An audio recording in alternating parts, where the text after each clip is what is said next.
Hi guys, in this video I'd like to give you a brief introduction to the MOD SCM08.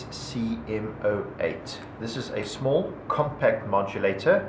SCM stands for Space Compact Modulator version 8.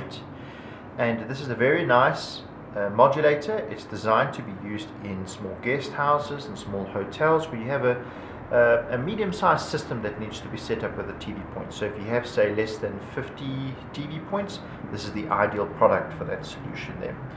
Basically, you set the modulator up by changing these dip switches.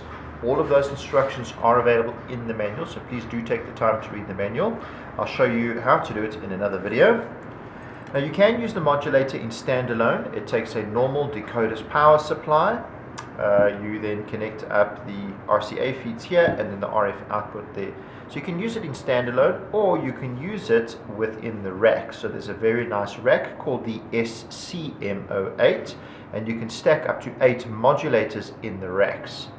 Now, in terms of building a bigger system, you can stack 3 racks together, giving you 24 RF channels. So like I said, for a small environment, this is an ideal product.